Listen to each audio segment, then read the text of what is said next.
إن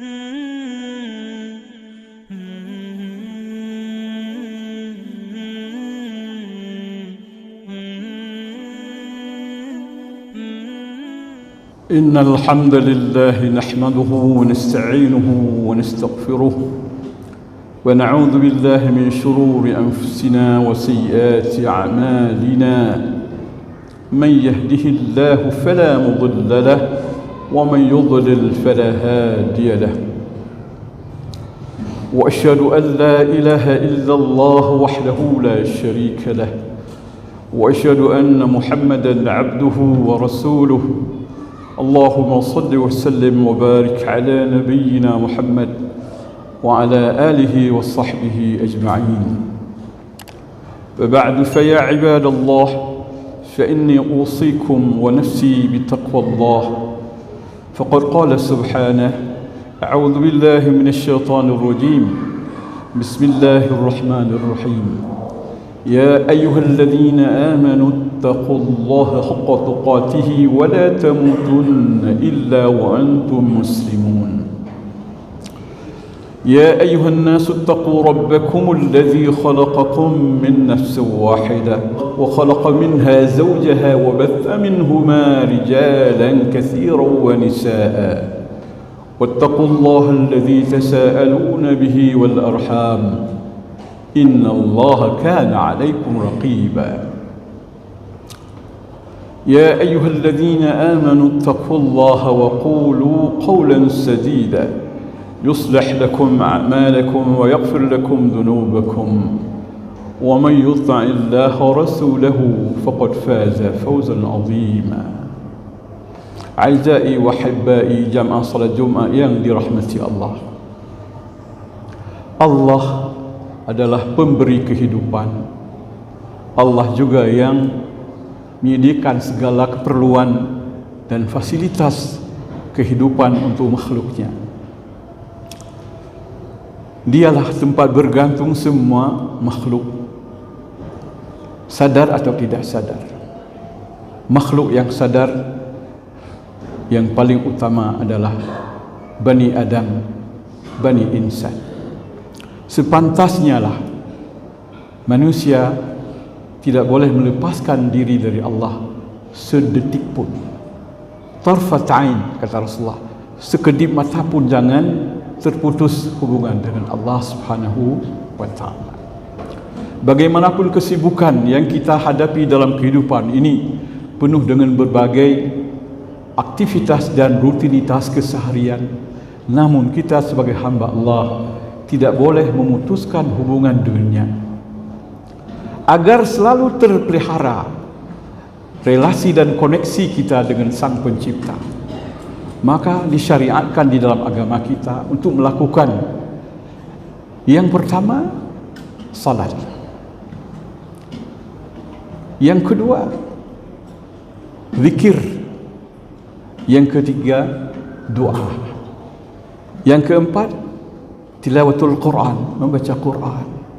Yang kelima, at-tafakkuru fi 'azamatillah, berfikir dan bertafakkur tentang keagungan Allah fis sama'i wal ardh, di langit dan di bumi. Dengan 5 cara ini kita selalu terpelihara hubungan kita dengan Allah Subhanahu wa ta'ala. Di antara yang paling penting setelah salat adalah doa. Sebagai hamba kita, manusia yang selalu resah gelisah menghadapi berbagai tantangan kehidupan, jangankan masalah besar, masalah kecil sudah cukup membuat kita bingung, pusing 7 kali keliling. Dengan melalui doalah kita dapat bermunajat kepada Allah Subhanahu wa ta'ala setiap saat. Sekian banyak doa yang diajarkan kepada kita, dan kita diperintahkan untuk selalu berdoa. Sangat jelas Allah sebutkan di dalam surat Ghafir ayat 60, wa qala rabbukum ud'uni astajib lakum innal ladzina yastakbiruna an ibadati sayadkhuluna jahannama dakhirin. Telah berkata Rabbmu Allah, ud'uni astajib lakum, berdoalah kepadaku, mintalah kepadaku, serulah aku kapan engkau perlu. Astajib lakum, niscaya aku mengabulkan permintaan, doa, harapan jika memenuhi syarat untuk diterima. Astajib lakum. Innal ladzina yastakbiruna an ibadati, sesungguhnya orang-orang yang merasa sombong, menyombongkan diri, tidak mau berdoa, tidak mau beribadah kepadaku, aku ancam. Allah mengancam, sayadkhuluna jahannama dakhirin, mereka akan masuk ke dalam neraka jahannam dengan penuh kehinaan, hina dina. Sehingga para ulama mengatakan doa wajib. Sebahagian ulama mengatakan perintah menunjukkan kepada wajib. Wa qala rabbukum ud'uni astajib lakum, Allah bertitah, berdoalah kepadaku, perintah. Al-amru yufidul wujub. Hukum pertama, perintah atau amar, manfaatnya adalah untuk menetapkan sesuatu wajib, mesti, bukan sunat. Aizai wa hibbai rahimakumullah, sekian banyak keperluan di dalam hidup ini untuk kita pohonkan, mintakan pada Allah. Dan semua kita punya prioritas. Masing-masing kita ada prioritas. Ada yang mau dapat kerja, ada yang mau punya anak laki-laki, ada yang mau menyelesaikan pembangunan rumahnya, bermacam-macam prioritas dalam hidup ini. Tetapi ada suatu prioritas yang mesti kita prioritaskan sama-sama. Tidak boleh di antara kita yang beriman tidak memprioritaskannya. Apa doa yang paling prioritas, paling utama dalam hidup kita? Kita lihat an Ibni Mas'ud radhiyallahu anhu anna Rasulullah sallallahu alaihi wasallam kana yaqul Allahumma inni as'aluka al-huda wat-tuqa wal-'afafa wal-ghina. Rawahu Muslim. Ibnu Mas'ud meriwayatkan bahwa Rasulullah bersabda, ya Allah, ya Tuhanku, as'aluka al-huda, aku memohon kepadamu yang pertama huda, petunjuk. Wat-tuqa, setelah itu aku mohon ketakwaan. Yang ketiga wal-'afafa, kesucian diri. Yang keempat wal-ghina, kekayaan dan kemapanan hidup. Lihat, yang pertama yang harus kita mintakan, kita mohonkan kepada Allah al-huda, petunjuk. Sebab petunjuk itu lebih penting daripada kehidupan itu sendiri. Tanpa petunjuk kita akan tersesat di dalam hidup ini. Bagaimana rugi dan pedihnya hati kita kalau tersesat jalan. Untung kalau 1 jam tersesat, meskipun kita juga mengalami kerugian. Kalau kita jalan dengan mobil, sesat 5 jam, rugi minyak, rugi ban mobil, rugi tenaga, rugi energi, rugi waktu. Cuma 5 jam kita tersesat, kita mengalami kerugian. Bagaimana kalau seminggu? Bagaimana kalau sebulan? Bagaimana kalau seumur hidup sesat? Berapa kerugian? Allahu Akbar. Tidak dapat kita bayangkan betapa kerugian yang dialami oleh manusia bila hidupnya tanpa hidayah. Berapa kerugian? Enggak bisa kita hitung. Maka Allah ketika menurunkan surah Ar-Rahman lebih dahulu menyebutkan allamal Quran sebelum khalaqal insan. Ar-Rahmanu allamal Qur'ana khalaqal insana 'allamahul bayan. Ar-Rahman, Allah yang Maha Pengasih. Allamal Qur'an, dialah yang mengajarkan Al-Qur'an. Khalaqal insan, dan dia pula yang menciptakan insan. Allamahul bayan, dia pula yang mengajari seluruh informasi, ketentuan, keterangan supaya mereka bisa hidup dengan benar. Ada orang orientalis mengeritik ayat ini kurang pas. Sepatutnya cipta dulu manusia baru ajarkan Quran. Kenapa Quran dulu disebut sedangkan manusia belum dicipta? Aizai, sangat dalam rahasianya. Kenapa Allah dahulukan menyebut Allamal Quran baru khalaqal insan? Karena Allah ingin memberi kesan dan ingin manusia sadar bahwa hidup tanpa manhajul hayah, hidup tanpa tuntunan kehidupan yang benar tidak ada makna. Maka didahulukan manhaj hayah kita, yaitu Al-Quran. Didahulukan menyebutkan Al-Quran baru hidup, sebab tidak ada makna hidup tanpa Al-Quran. Kalau boleh saya ibaratkan, kata sebahagian ulama, mereka mengatakan wa ka'anna al-hidayata raqmun wa kulla syai'in ba'daha aswar. Kalau boleh diibaratkan, hidayah itu ibarat angka. Katakan angka 1, perlu angka. Sedangkan yang lain setelah rakam, setelah hidayah adalah ibarat 0, 0, 0, 0, 0 wa asfar. 0, 0 and zeros. So many zeros. Begitu banyak 0. Kita bisa tambah di belakang angka 1. Tanpa angka 1, semua 0 tidak bermakna. La tanfa'u hadhil asfar. Tidak ada manfaat 0 ini. Bila kita sudah dapat hidayah, Allah beri kita sehat 1, 0, 10. Diberi pandai 100. Diberi banyak uang 1000. Diberi. Allah memberikan berbagai karunia 0, 0, 0. Mungkin ada nolnya panjang sekali. Kita tulis 0 ini sampai ke sigli 0, 0, 0, 0 ada. Walaupun kita tidak bisa ucapkan. Tetapi begitu angka dipindahkan, seluruh 0 tidak ada makna. La yanfa'u syai'. It is useless. Tidak ada manfaat, tidak ada guna. Begitulah pentingnya hidayah.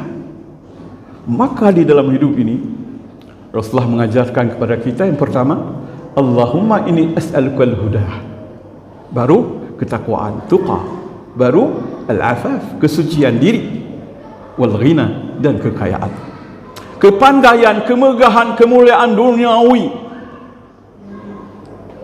yang diberikan oleh Allah kepada kita tidak bermakna apapun bila hidayah itu tidak ada. Maka sesuatu yang sangat mahal dalam hidup ini hidayah. Ma hiya turuq ila hidayah?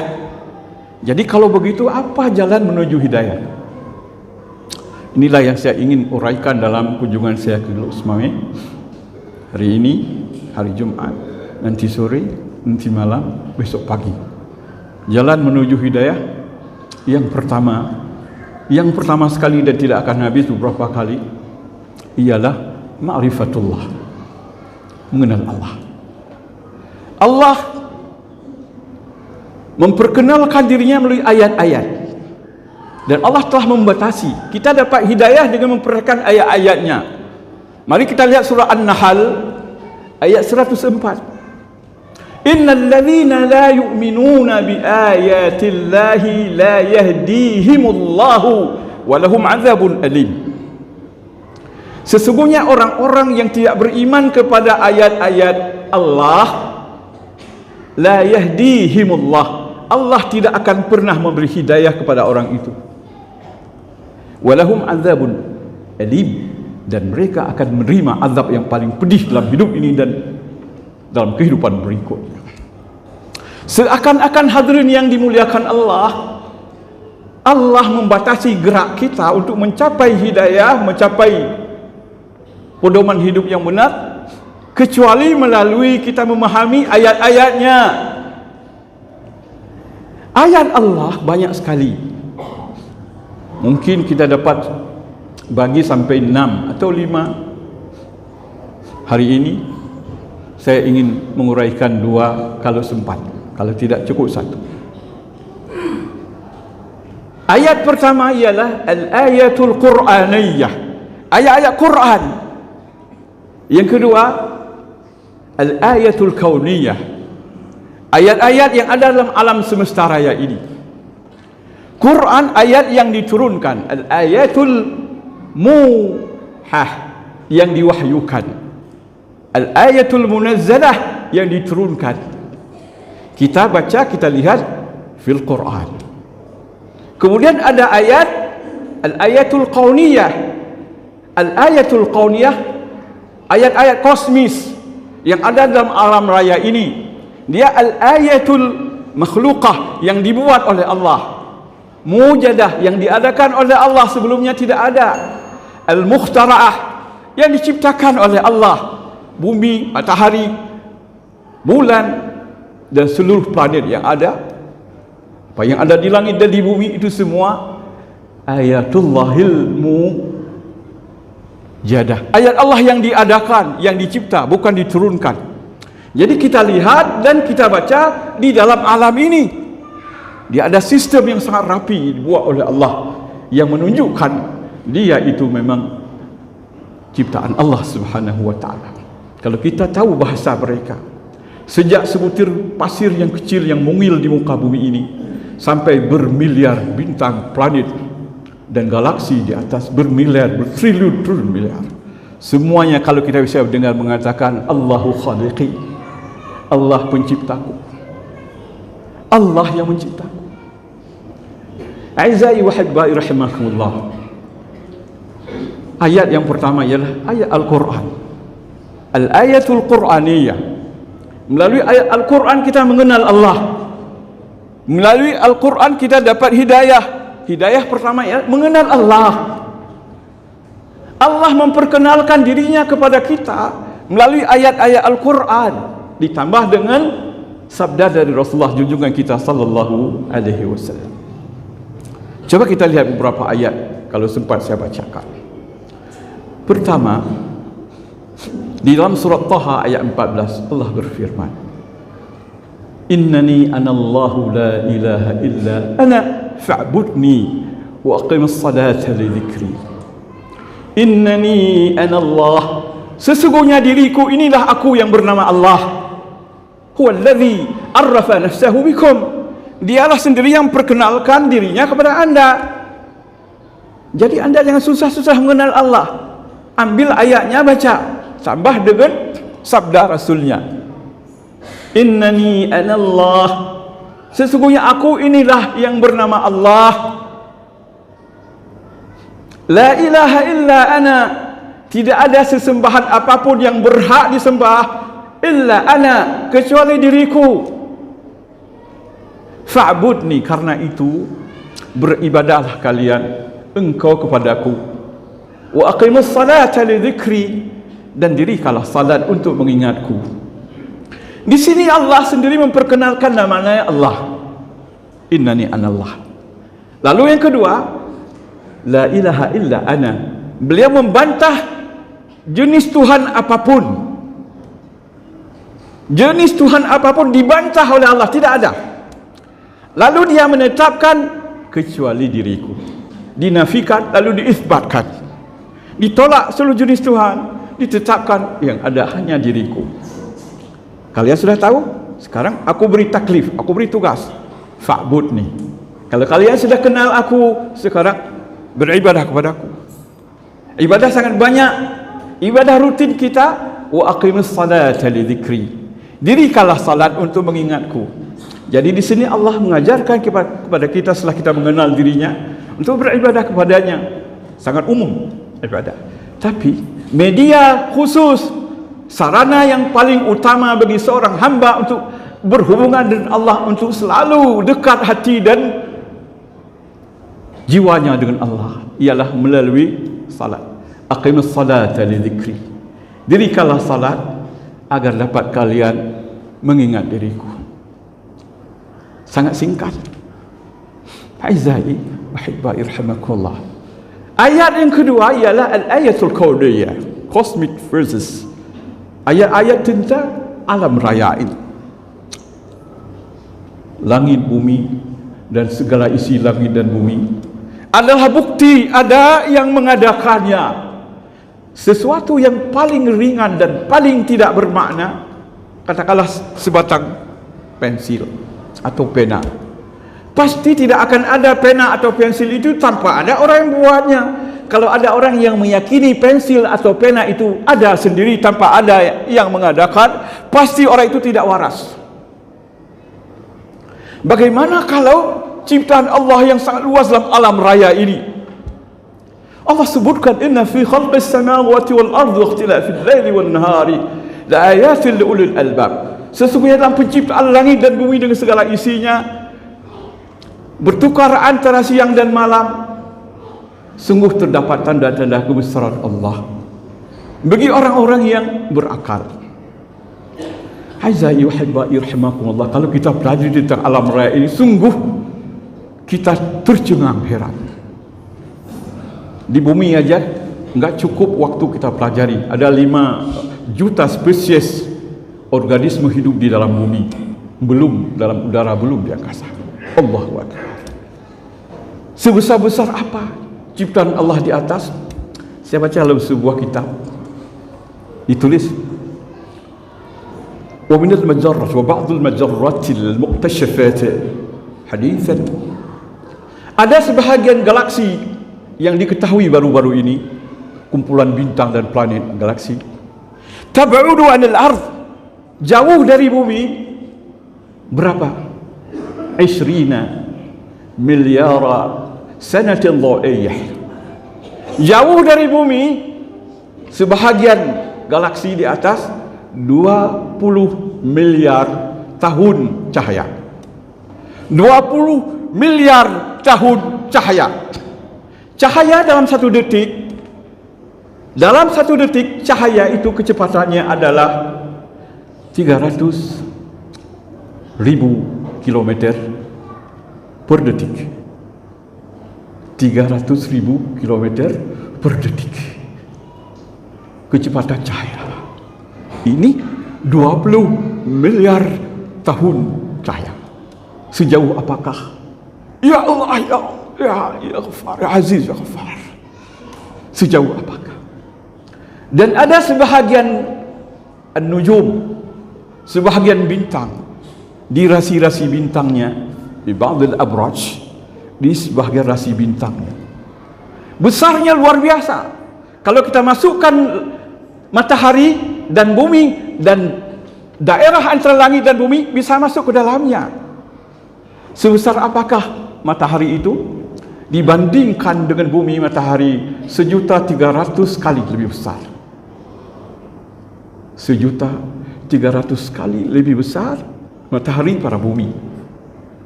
Lalu berapa jauh bumi dengan matahari? Diperhitungkan 156 juta kilometer. 156 juta kilometer. Jadi kawasan yang mencakup antara langit dan bumi 150 juta kilometer ditambah dengan matahari, ditambah dengan bulan, muat di dalam sebahagian bintang. Sebesar apakah ya Allah? Ya Allah. Maka Nabi terisak-isak ketika ayat ini diturunkan. Inna fi khalqis samawati wal ardi ikhtilafil laili wan nahari la ayatil ulil albab. Setengah jam, 1 jam setengah Nabi menangis turunkan ayat ini. Maka setiap malam ketika beliau mau salat tahajud, keluar melihat ke atas sambil menangis, membayangkan kebesaran kekuasaan Allah dahsyat yang tidak ada bandingnya dengan bumi ini. Ours is only a tiny dot. Apa namanya, bumi kita ini hanya sebuah titik yang sangat tiny, sangat kecil, mungil sekali. Di situlah kita berada. Di situlah semua apa yang terlalu besar di dunia ada di situ. Tapi dia tidak lebih, hanya sebutir pasir halus. It is a tiny sand. Allahu Akbar. Allahu Akbar. Subhana rabbiyal a'la. Subhana rabbiyal azim. Inilah yang kita baca sekarang. Aiza yuhibba rahimakumullah. Waktu tidak mengizinkan lagi. InsyaAllah saya lanjutkan nanti habis Jumat untuk kaum ibu. Nanti malam sampai nasi subuh saya akan uraikan berapa yang selesai, tapi saya duga tidak akan selesai. Terlalu banyak tentang keajaiban ciptaan Allah yang menjadi tanda-tanda yang harus kita imani dan menjadi penentu jalan mendapat hidayah atau tidak kita. Yang kita tadi mencari hidayah, Allah membatasi hidayah diberikan melalui pemahaman ayat-ayatnya, melalui ayat Al-Quran, ayat kauniyah, ayat-ayat fitriyah, dan ayat-ayat yang lain yang akan kita uraikan. Subhanakallahumma wa bihamdik, asyhadu an la ilaha illa anta, astaghfiruka wa atubu ilaik. Barakallahu fikum fil Qur'anil azim wa nafa'ani wa iyyakum bima fi min al-ayati wa dhikril hakim wa taqabbala minni wa minkum tilawatuhu innahu huwas samiul alim. Rabbi wal Islam dini wa Muhammadan